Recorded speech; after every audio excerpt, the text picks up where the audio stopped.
여러분 안녕하세요. 생강남 ETF입니다. 일단 월요일까지는 시장이 좋은 흐름을 이어갔는데요. 현재는 다시 눈치 게임이 시작이 된 것 같습니다.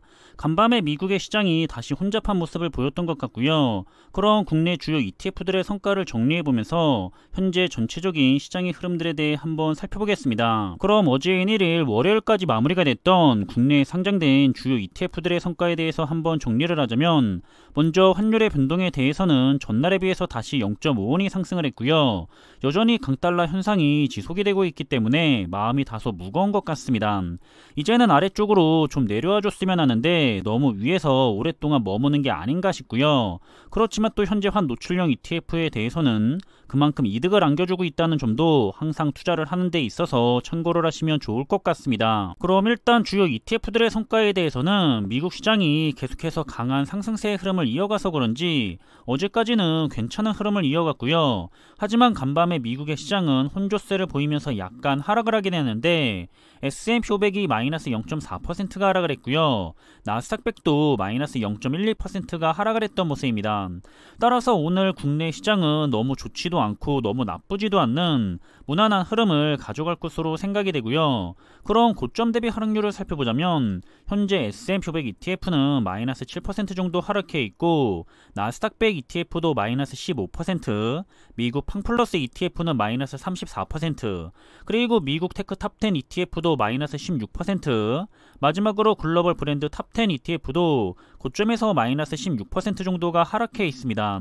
반대로 저점 대비 상승률도 살펴보자면 이 중에서 가장 높게 반등을 한 ETF는 미국 테크 탑10 ETF가 18% 정도 반등해서 올라온 것도 확인할 수가 있고요. 그리고 반도체 테마의 ETF를 살펴보면 역시 중국과 글로벌 반도체 ETF들은 괜찮은 흐름을 가져갔고요.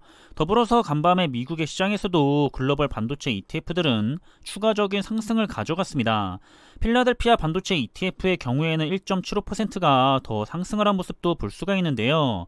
따라서 오늘 국내장에서도 좋은 흐름을 기대해 볼 수가 있을 것 같습니다.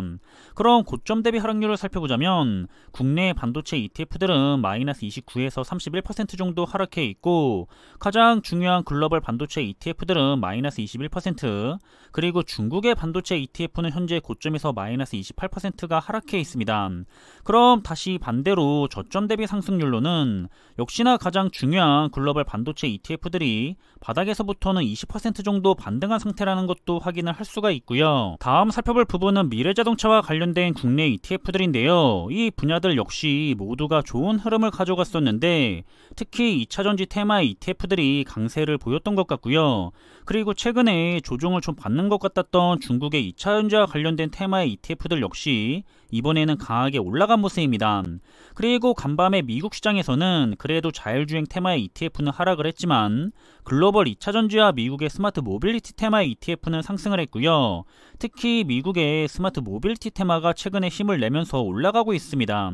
그럼 현재 고점 대비 하락률을 살펴보자면 국내 2차전지를 대표하고 있는 타이거 2차전지 테마 ETF가 마이너스 22% 정도 내려가 있고요.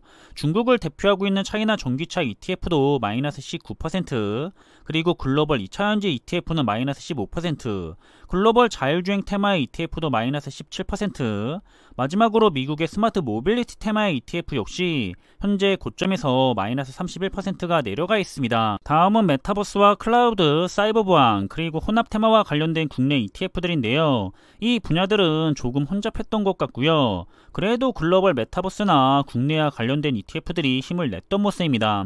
그리고 간밤에 미국장에서는 어제와는 반대로 글로벌 클라우드 ETF는 하락을 했지만 사이버 보안 ETF는 상승을 했던 모습이고요.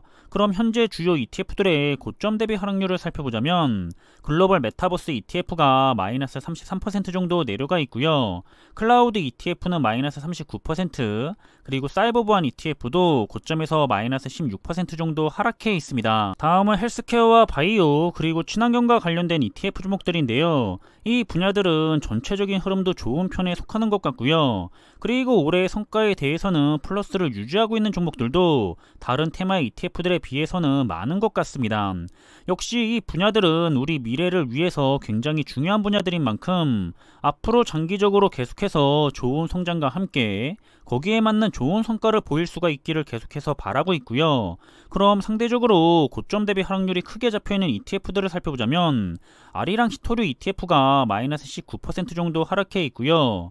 아리랑 수소 테마 ETF도 마이너스 23%, 그리고 미국 나스닥 바이오 테마 ETF도 현재 고점에서 마이너스 20% 정도 하락해 있는 모습입니다. 그럼 마지막으로 살펴볼 분야는 가치주 ETF와 함께 명품과 배당, 중국, 그리고 미국의 ETF 산업에 투자를 하는 ETF들인데요. 여기서는 중국의 과창판 ETF만 유일하게 하락을 했고 나머지 주요 ETF들은 그래도 좋은 흐름을 이어갔습니다. 하지만 간밤에 미국장에서는 배당주 ETF들은 다시 하락세를 보이기도 했고요. 그럼 마찬가지로 고점 대비 하락률에 대해서 상대적으로 많이 내려가 있는 테마의 ETF를 살펴보자면 명품 테마의 ETF가 마이너스 19% 정도 내려가 있고요. 중국의 과창판 ETF는 마이너스 16%, 그리고 중국의 항생테크 ETF가 마이너스 54% 정도의 하락률을 여전히 보이고 있습니다. 그럼 이렇게 지난 월요일까지 마무리가 됐던 국내 시장의 주요 ETF들의 흐름들을 정리를 했는데요. 투자를 하고 있거나 관심 있는 종목들에 대해서 꾸준하게 모니터링을 하는 데 도움이 되었으면 좋겠고요. 시장이 잠시 눈치를 보면서 혼잡한 모습을 보이는 것 같은데 이번 주에도 큰 이벤트들이 많이 있는 만큼 차분하게 투자를 이어나갈 필요가 있어 보입니다. 그럼 이번 영상의 내용은 여기서 마무리하겠고요. 저는 다음에 더 좋은 정보들을 가지고 다시 찾아뵙겠습니다. 감사합니다.